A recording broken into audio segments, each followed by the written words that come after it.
Bonjour. Industriel de père en fils depuis 1950, je représente la troisième génération. J'ai fait mes classes d'abord dans la société familiale industrielle, puis dans le syndicat des industriels. Mon parcours aurait pu réellement s'arrêter lorsque mon service militaire en entreprise fut suspendu. Mon père est tombé gravement malade et il a été hospitalisé en France. Avant de partir, il m'a délégué sa signature pour une période de 6 mois, en me laissant pour seule consigne: tu écoutes et recenses les problèmes auprès des responsables et tu me rends compte chaque soir. Et chaque soir, je l'appelais avec le problème rappelé et il me disait: oui, tu fais comme ça, ou non, tu corriges et tu fais comme ça. C'est ainsi que me voilà toujours ici. Et mon parcours dans la société industrielle a d'abord commencé comme magasinier en 2000, puis agent commercial grand compte, puis directeur d'exploitation, puis j'ai cumulé directeur commercial et directeur d'exploitation, puis directeur général adjoint, et puis directeur général depuis une dizaine d'années. Dans le syndicat de l'industrie, autrement appelé l'organisation patronale des industriels, j'ai été suppléant. Je suis rentré comme suppléant en 2004. J'ai effectué un premier mandat comme vice-président trésorier, puis j'ai effectué un second mandat comme premier vice-président, puis j'ai effectué un troisième mandat comme président, et je suis dans le 4e mandat en tant que président. Vous aurez compris, je suis donc doublement vissé à l'industrie, et j'en suis un fervent défenseur. Dans quelle situation se trouve l'industrie malienne ? Nous avons un secteur un secteur manufacturier ou un secteur industriel qui pèse 3 à 4% du produit intérieur brut. Cette situation nous a d'abord été, du point de vue macro, peu remarquée, et c'est peut-être pour ça que nous avons pris beaucoup de temps à en prendre conscience. Parce que quand on regarde le secteur secondaire, vous avez le bâtiment et travaux publics, vous avez le secteur minier, principalement l'or au Mali, et puis vous avez le secteur de la manufacture, ou synonyme, l'industrie. Et quand on prend le total de ces trois, vous avez 10, 8 et 4, vous avez un 22%. Et la norme pour être un pays en voie de développement et avoir un secteur secondaire agréé ou tolérable est donc entre 20 et 25%. Fort de ce chiffre, nous n'avons pas été alertés probablement à temps de cette situation d'un produit intérieur brut de la manufacture trop bas. Deuxièmement, il faut revenir sur l'histoire de notre pays, enfin de notre industrie.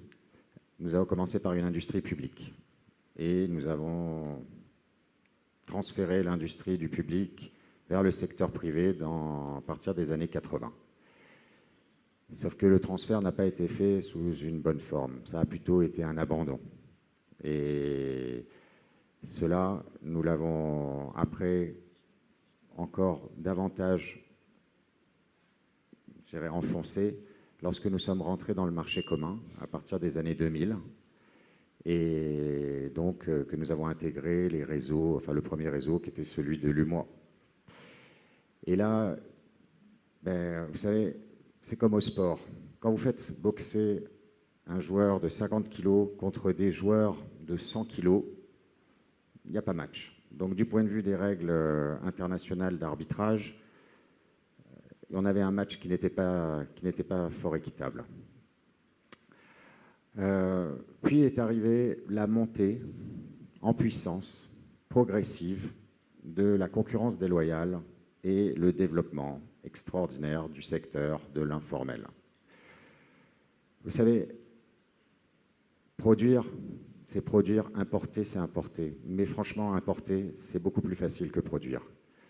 Je rappellerai un sage homme, Feu Mamadou Ba, ancien président de l'OPI, qui, lors de l'Assemblée générale de 2003, finissait son discours en disant « Pour importer 1000 tonnes de sucre, non, pardon, pour produire 1000 tonnes de sucre, il faut près de 1000 personnes.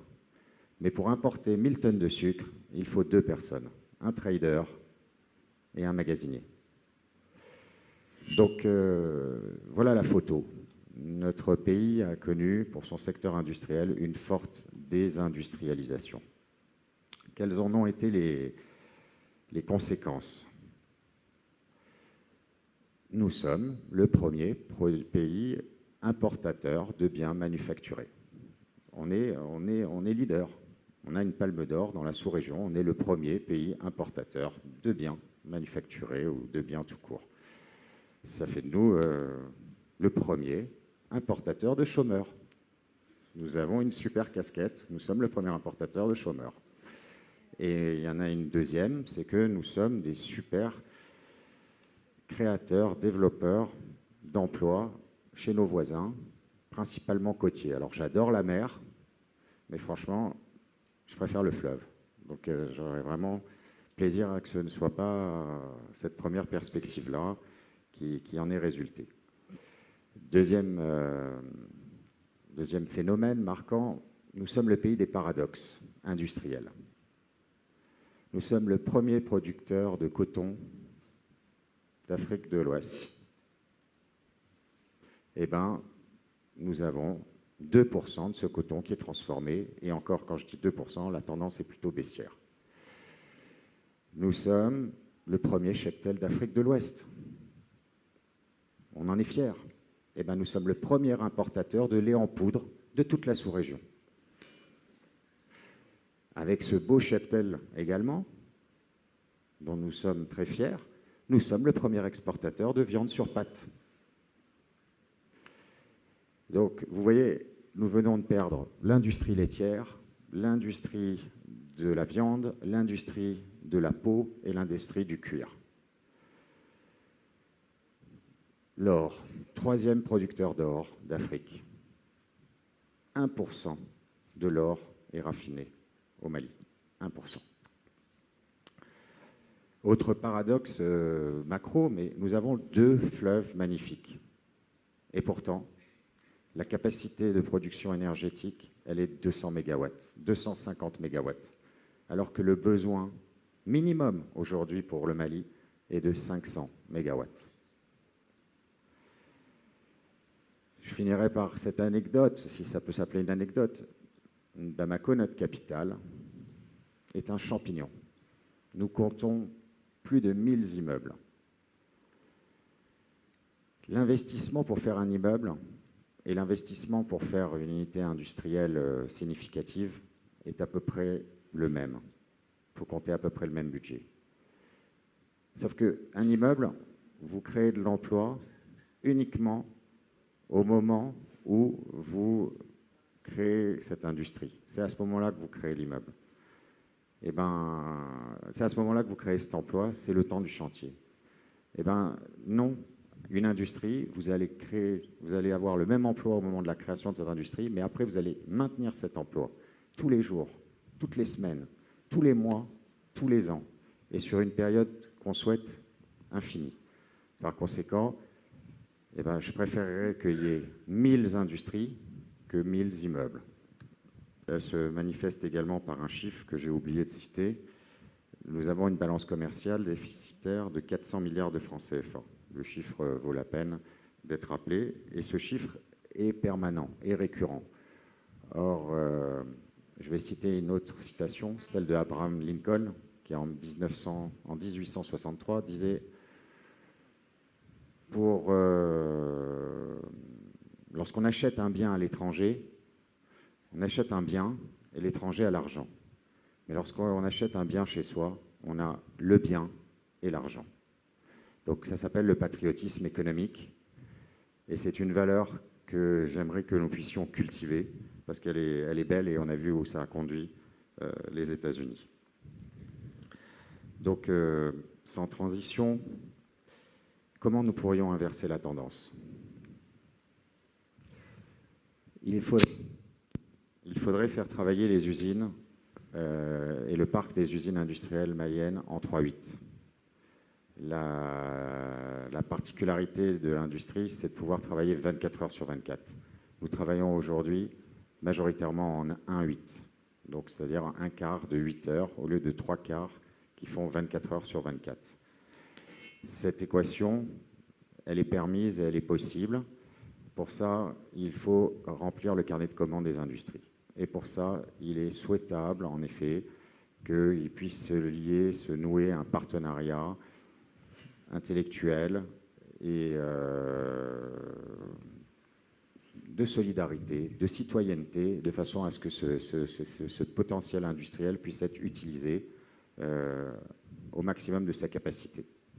C'est la même chose si vous achetez une voiture, vous la garez à la maison et vous ne roulez jamais avec.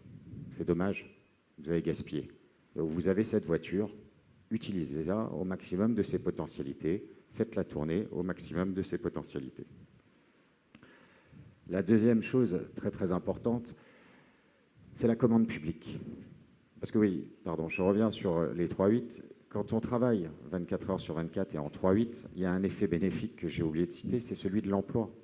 Mais rien que sur ce potentiel-là, si au lieu de travailler en 3-8, au lieu de travailler en 1-8, vous travaillez en 3-8, mais manifestement, de 50 000 emplois, vous passez à 150 000 emplois. Donc vous avez créé 100 000 emplois. Donc juste la perspective de savoir que nous pourrions augmenter l'emploi est aussi un des avantages de faire tourner en 3-8 le parc industriel. Ensuite, je reviens à la commande publique maintenant, pardon. Donc concernant la commande publique, elle est extraordinairement importante. Elle a un pouvoir d'entraînement manifeste. Aujourd'hui, si cette commande publique pouvait être orientée sur le Made in Mali, la commande publique pèse 600 milliards de francs CFA par an. Le produit intérieur brut de l'industrie nationale malienne aujourd'hui fait 300 milliards de francs CFA par an.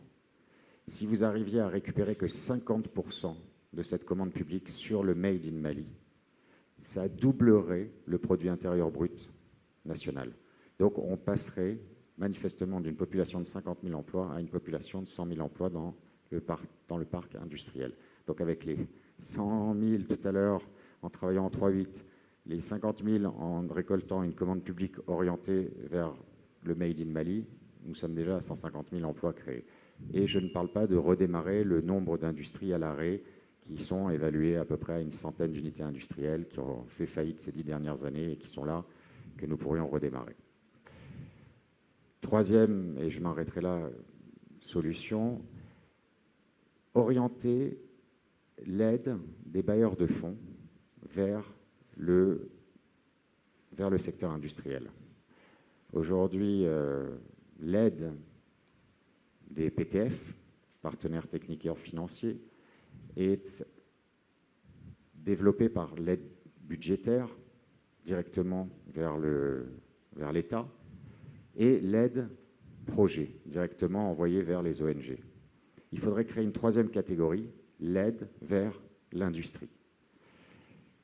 Je n'ai absolument rien contre les ONG, elles sont géniales, j'en suis très fier et c'est très bien. Mais nous sommes très fiers d'être premier pays d'ONG rapporté au nombre d'habitants. C'est très bien. Mais je préférais que nous soyons, et on en dénombre 1000, mais je préférais que nous ayons 1000 unités industrielles à 1000 ONG.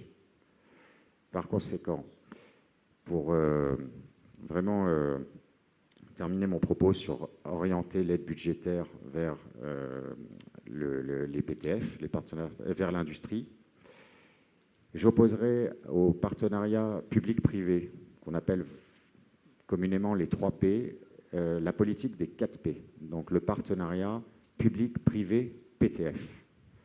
L'avantage de ce partenariat nouveau, futur, serait de créer dans les 25 filières prioritaires du développement national, donc elles sont connues, ça va de la mangue aux karités, en passant par le cheptel, l'élevage, le coton, les céréales, etc.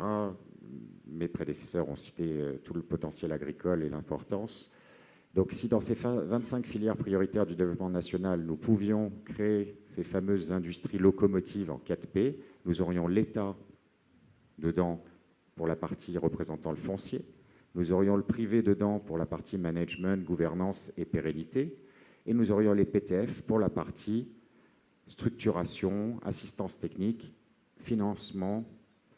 Après, vous me répondrez, mais les PTF ont pour vocation de faire des projets de 3 ans. Normalement, c'est 3 ans éventuellement renouvelables 2-3 fois. Et bien là, on leur fixerait comme deadline de rester au maximum 10 ans et de sortir par la Bourse régionale des valeurs mobilières d'Abidjan. Parce qu'aucune industrie malienne ne figure encore sur la cote de la Bourse régionale mobilière des valeurs d'Abidjan. Voilà. Si on ne devrait retenir qu'une seule chose de mon propos, qu'une seule chose, l'industrie est un médicament. C'est un médicament contre la pauvreté, le chômage et le retard économique. Augmenter le pourcentage du PIB de l'industrie, c'est se soigner, c'est se faire du bien, c'est guérir.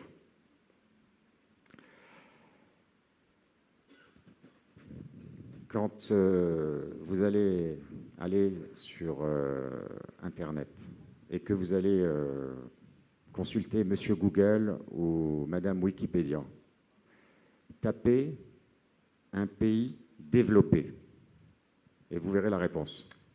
Un pays industrialisé. Merci.